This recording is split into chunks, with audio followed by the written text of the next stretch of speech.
روشن از قمر گفتم که روشن از قمر گفتا که رخسار من از قمر گفتا که رخسار من گفتم که روشن از قمر گفتم که روشن از قمر گفتم که روشن از قمر گفتم که روشن از قمر گفتا که رخسار من گفتم که روشن از قمر گفتم که روشن از قمر گفتا که رخسار من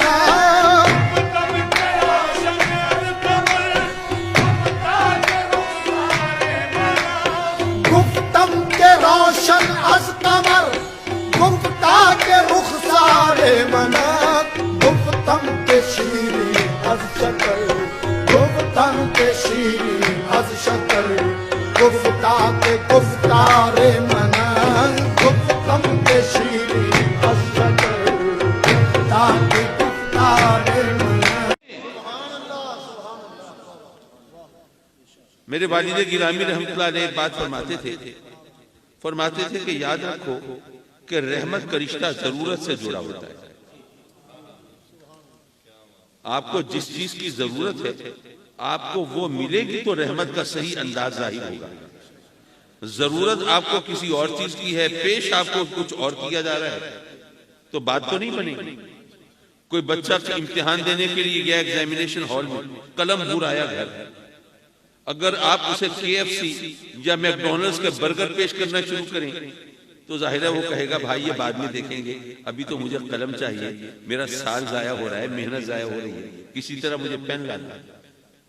کوئی بیچارہ بہت شدید ہارٹ اٹیک کا شکار ہوا، اب اسے وہ لائف سیونگ ڈرگ چاہیے، وہ اینجیسڈ کی ٹیبلٹ چاہیے، وہ چھوٹی سی گولی جو اس نے زبان کے نیچے رکھنی ہے تو انجائنا کے پین سے اس کو نجات ملے. لیکن آپ اسے رولیکس گھڑی جا کے تحفے میں دیں، وہ کہے گا جناب جان ہے تو جہان ہے، یہ لاکھوں کی گھڑی میرے لیے تو بیکار ہے، اگر میں دنیا سے رخصت ہو گیا کیا ہوگا، مجھے اس وقت اینجیسڈ کی ٹیبلٹ لگی. کوئی بیچارہ اگر پیاس سے جاں بلب ہو صحرا میں اور آپ اس کو زر و جواہر عطا فرما دیں، وہ کہے گا جی مجھے تو ایک گلاس پانی پلا دیجئے، میری جان بچا لیجئے، یہ زر و جواہر کا کیا کروں گا میں. پتہ یہ چلا کہ رحمت کا رشتہ جڑا ہوتا ہے ضرورت کے ساتھ. جس چیز کی ضرورت ہے وہ ملے تو یہ صحیح طور پر رحمت کا انداز ہے. اور اگر ضرورت کی چیز تو نہ دیں اور باقی آپ اس کو تحفے تحائف دیں تو یہ اس کے لیے رحمت کی صورت نہیں بنتی. ٹھیک ہے. تو اللہ نے جب اپنے محبوب کو تمام جہانوں کے لیے العالمین کے لیے رحمت بنا کر بھیجا تو ماننا پڑے گا کہ العالمین کی ضرورتیں میرے آقا کریم کے دامن سے وابستہ ہیں، کیونکہ ضرورت اور رحمت کا رشتہ وہ جڑا ہوا ہے. حضرات مکرم اس بات کو ذرا ایک مثال کے ذریعے سمجھاتا چلوں. فرض کیجئے کہ آپ میں سے کسی شخص کو 1,00,000 روپے چاہیے اور وہ 1,00,000 روپے نہ ملے تو بڑی مشکل ہو جائے گی، بہت سخت پریشانی سے دو چار ہو جائیں گے. تو میں آپ کے لیے رحمت تبھی کر سکوں گا جب میرے پاس 1,00,000 روپے ہوں. اگر نہیں ہوں گے تو ظاہر ہے میں کیا آپ کے ساتھ حسن سلوک کروں گا. اچھا آپ کو 1,00,000 چاہیے، میرے پاس 1,00,000 ہیں بھی صحیح، لیکن مجھے پتہ ہی نہیں کہ آپ کو 1,00,000 چاہیے، تو میں آپ کے ساتھ کیا حسن سلوک کروں گا. میں ابھی ایک جگہ تھا، وہاں میں وہ واقعہ بیان کر رہا تھا، وہ ذرا کرتا چلوں. حضرت مفتی شجاعت علی قادری رحمۃ اللہ علیہ، نام تو یاد ہوگا آپ کو، زیارت کی، وفاقی شرعی عدالت کے جسٹس تھے، ابا جی قبلہ رحمۃ اللہ علیہ کے فاضل شاگرد تھے، جامعہ انوار علوم کے فارغ التحصیل تھے. اور یہ شاید بات معلوم نہ ہو، سوائے جامعہ کے انہوں نے کہیں سے اکتساب فیض نہیں کیا. ان کی ٹوٹل اکیڈمک ایجوکیشن جو ہے وہ سب جامعہ انوار علوم سے تھی. اب وہ اتفاق سے وہ اور میں دونوں جکارتا گئے، انڈونیشیا کے کیپٹل جکارتا. اگلے دن صبح کو ہمیں جکارتا سے انڈونیشیا کے دوسرے بڑے شہر سورابایا کے لیے روانہ ہونا تھا.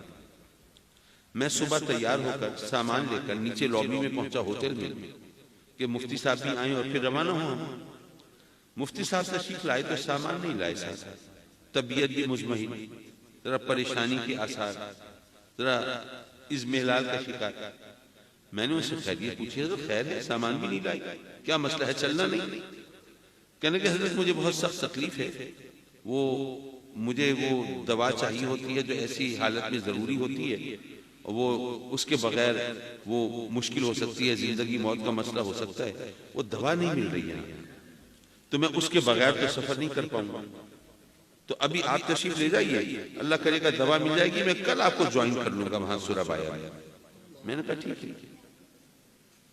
اب جناب اگلے دن سورابایا میں پتہ چلا کہ رات کو حضرت مفتی صاحب پردہ فرما گئے، ان کا انتقال ہو گیا، وہیں جکارتہ میں انتقال ہوا تھا ان کو، وہ دوا ان کو نہیں ملی تھی۔ اب ظاہر ہے کہ بہت دکھ ہوا، تو ایمبیسی کے لوگ جن کی ڈیوٹی تھی کہ وہ دوا دلوائیں، ان سے میں نے پوچھا بھائی وہ کیا دوا تھی، اتنی نایاب تھی، جکارتہ جیسے شہر میں نہیں ملی؟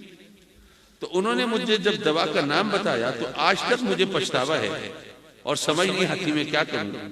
جس وقت مفتی صاحب مجھ سے کہہ رہے تھے کہ وہ دوا نہیں مل رہی اور میں نہیں آ سکوں گا، اس وقت میرے ہاتھ میں جو بریف کیس تھا وہ دوا اس کے اندر موجود تھی۔ اب ظاہر ہے میں نے ان سے نہیں پوچھا کون سی دوا چاہیے، میں ڈاکٹر تو نہیں ہوں جو میں پوچھتا، انہوں نے بھی ذکر نہیں کیا، لیکن اب آج تک مجھے پچھتاوا ہے کہ اگر کسی طرح ذکر نکل آتا کہ کون سی دوا چاہیے، اس وقت میرے ہاتھ میں بریف کیس کے اندر وہ دوا موجود ہے، وہ میں دے دیتا، کیا پتا اللہ کی طرف سے رحمت ہو جاتی، ان کی زندگی بچ جاتی اور وہ مخلوق خدا کے لیے نہ جانے کب تک فائدہ مند رہتے۔ لیکن چونکہ مجھے علم نہیں تھا اس لیے میں وہ دوا ان کو نہیں دے سکا۔ آپ کو 1 لاکھ روپے چاہیے، میرے پاس ہوں بھی صحیح، لیکن مجھے پتہ ہی نہ ہو کہ آپ کو چاہیے تو میں کیا حسن سلوک کروں گا آپ کے ساتھ۔ اچھا فرض کریں آپ کو 1 لاکھ چاہیے، میرے پاس ہیں بھی صحیح، مجھے پتہ بھی ہے، لیکن آپ بیٹھے ہیں یہاں لاہور میں، میں کہیں وہ کھوکھرا پارک کے علاقے میں پھر رہا ہوں جہاں پہ ایزی پیسہ کے ذریعے بھی نہیں بھیج سکتا، تو آپ کے ساتھ کیا میں مہربانی کر سکتا ہوں؟ تو اگر آقا کریم کو اللہ نے تمام جہانوں کے لیے رحمت بنا کر بھیجا ہے تو ماننا پڑے گا کہ تمام جہانوں کو جس چیز کی ضرورت ہو سکتی ہے وہ سب میرے آقا کریم کے دامن میں موجود ہے۔ نعرہ تکبیر، نعرہ رسالت، نعرہ رسالت، عظمت و شان مصطفیٰ۔ اور کائنات کو جس چیز کی ضرورت ہو سکتی ہے یا ضرورت ہے، میرے آقا کریم کو علم بھی ہے کہ اس کو فلاں چیز کی ضرورت ہے، تبھی وہ اس کے لیے رحمت ثابت ہو سکتی ہے۔ اور پھر یہ کہ میرے آقا کریم کائنات کی ہر چیز سے اس قدر قریب بھی ہیں، ایسے رابطے میں بھی ہیں کہ اس کی ضرورت اس کو پوری کر سکتے ہیں، اس کو پہنچا سکتے ہیں۔